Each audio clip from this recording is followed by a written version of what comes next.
Carrot வந்து பிடிக்காதவங்களுக்கு கூட carrot பொரியல் இந்த மாதிரி பண்ணி கொடுத்தீங்கன்னா கண்டிப்பாக ரொம்ப விரும்பி சாப்பிடுவாங்க. இதுதான் இன்றைக்கி நம்ம பார்க்க போகிறோம். நம்ம ப்ரீத்தூஸ் மெனு சேனல் சப்ஸ்கிரைப் பண்ணாட்டி ப்ளீஸ் சப்ஸ்கிரைப் பண்ணிக்கோங்க. அது கூட சேர்த்து பெல் பட்டனும் ப்ரெஸ் பண்ணிக்கோங்க. அப்போ தான் நோட்டிஃபிகேஷன்ஸ் எல்லாம் வரும். இப்போ வந்து கேரட் ஒரு 3 கேரட் அளவுக்கு நான் நல்லா திருவி பொடிசாக எடுத்து வச்சுருக்கேன்.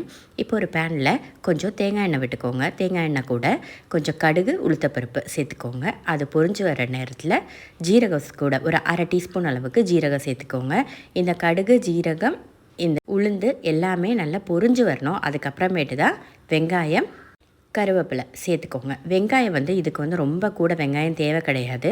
ஏன்னா கேரட் அளவு கூட இருந்துச்சுன்னா வெங்காயம் வந்து கம்மியாக போட்டால் போதும். இப்போ வந்து பச்சை மிளகாய் ஆட் பண்ணிக்கலாம். பச்சை மிளகாய் உங்கள் காரத்துக்கு ஏற்றாப்பில் ஆட் பண்ணிக்கோங்க. இதில் வந்து நம்ம வந்து மிளகாத்தூளோ எதுவும் போட போகிறது கிடையாது. அதனால் இந்த பச்சை மிளகாயோட காரம் மட்டும்தான் இருக்கும். இது லைட்டாக வதங்கி வந்ததுக்கப்புறமேட்டு கேரட்டை போட்டுக்கலாம். இந்த வெங்காயம் வந்து ரொம்ப வதங்கணுங்கிற அவசியம் கிடையாது. லைட் அப்படியே ஜஸ்ட்டு அந்த வெங்காயத்தோட ஒரு பச்சை ஸ்மெல் மட்டும் போனால் போதும். ஏன்னா கேரட்டுமே நம்ம வந்து நல்லா வேக வைக்க தான் போகிறோம். இப்போ வந்து கேரட்டை சேர்த்தாச்சு. கேரட் வந்து உங்களுக்கு பிடிச்ச மாதிரி ஷேப்பில் கட் பண்ணிக்கோங்க. நான் வந்து இங்கே பொடிசாக கட் பண்ணி வச்சுருக்கேன். இப்போ இது எல்லாத்தையுமே சேர்த்து நல்லா வதக்கி விட்டுக்கலாம். இந்த கேரட்டுக்கும் ஒரு பச்சை ஸ்மெல் இருக்குது, அதுவுமே போகணும். அதனால தான் எண்ணெயில் வந்து ஒரு 2 நிமிஷம் வதக்கிட்டு அதுக்கப்புறமேட்டு நம்ம கொஞ்சம் தண்ணி சேர்த்து நம்ம இதை வேக வச்சுக்கலாம். முதலையே உப்பு சேர்க்க வேண்டாம், கொஞ்சம் கழித்து உப்பு சேர்த்தா போதும். இல்லாட்டி அந்த கலர் கொஞ்சம் வித்தியாசமாக வரும். இல்லாட்டி இதே கலர் வந்து நம்மளுக்கு கடைசி வரை இருக்கும். இப்போ வந்து ஓரளவுக்கு வெந்து வந்துருச்சு. இந்த ஸ்டேஜில் உப்பு சேர்த்துக்கோங்க. தேவையான அளவு உப்பு சேர்த்துக்கோங்க. இப்போ அடுத்ததாக இந்த கேரட் வேகிறதுக்காக கொஞ்சோண்டு தண்ணி, ரொம்ப கொஞ்சம் தண்ணி சேர்த்துக்கிட்டா போதும். தண்ணி சேர்த்துட்டு நம்ம வந்து மூடி வச்சு தான் வேக போகிறோம். அதனால் ரொம்ப தண்ணி ஊற்றிட வேணாம். அது அப்படியே வெந்து அப்படியே இதாக மசிஞ்சிரும். அதனால் லைட்டாக மட்டும் தண்ணி விட்டுட்டு நம்ம வந்து ஒரு மூடி போட்டு மூடி வச்சு வேக வச்சிடலாம். நம்ம சாதாரணமாக கேரட் பொரியல் பண்ணுறதை விட நம்ம வந்து லைட்டாக கொஞ்சம் வித்தியாசமாக ஒரு விஷயம் நம்ம சேர்க்க போகிறோம். அது வந்து இந்த பொரியலோட அந்த டேஸ்ட்டே மாற்றிடும். பசங்களுக்காக இருந்தாலும் இந்த டேஸ்ட் வந்து கண்டிப்பாக அவங்களுக்கு ரொம்ப பிடிக்கும். நம்ம என்ன அதில் சேர்த்துருக்கோன்னு உங்களுக்கு தெரியாது, கண்டிப்பாக சாப்பிடுவாங்க. கண்டிப்பாக பண்ணி கொடுங்க இந்த மாதிரி. இப்போ வந்து ஓரளவுக்கு நல்லாவே வெந்து வந்துருச்சு.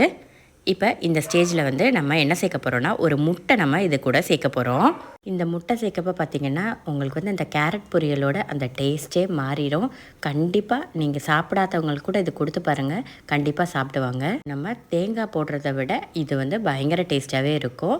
இது போட்டுட்டு உங்களுக்கு வேணும்னா கொஞ்சோண்டு கடைசியில் நீங்கள் தேங்காய் சேர்த்துக்கலாம். இதை வந்து இப்போ லோ ஃப்ளேமில் வச்சுட்டு முட்டை சேர்த்துக்கோங்க. ஏன்னா முட்டை வந்து ஒரு சாஃப்டான வேகணும். ஆனால் அந்த வந்து ஒரு சாஃப்டான கன்சிஸ்டன்சி தான் முட்டைக்கு இருக்கணும். ரொம்ப அப்படியே ரப்பர் மாதிரி ஆயிடக்கூடாது. அப்படின்னா தான் டேஸ்ட் வந்து உங்களுக்கு சூப்பராக இருக்கும். இப்போ வந்து எல்லா இடத்துலையும் நல்லா இந்த மாதிரி மசிச்சு விட்டுருங்க. ஏன்னா நம்ம வந்து அதில் என்ன சேர்த்துருக்கோனே உங்களுக்கு தெரியக்கூடாது.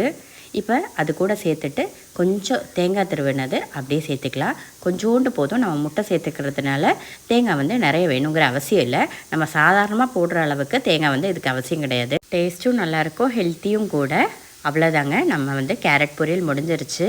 எல்லாருமே கண்டிப்பாக ட்ரை பண்ணி பாருங்கள், சூப்பராக இருக்கும். நம்ம இந்த முட்டை சேர்த்துருக்கிறதுனால. வீடியோ யூஸ்ஃபுல்லாக இருந்தால் லைக் பண்ணவும் சப்ஸ்கிரைப் பண்ணவும் மறந்துடாதீங்க. நெக்ஸ்ட்டு நாளைக்கு 11 மணிக்கு சூப்பரான ஒரு வீடியோவில் பார்க்கலாம். ஹெல்த்தியாக சாப்பிடுங்க, சந்தோஷமாக இருங்க. பாய்.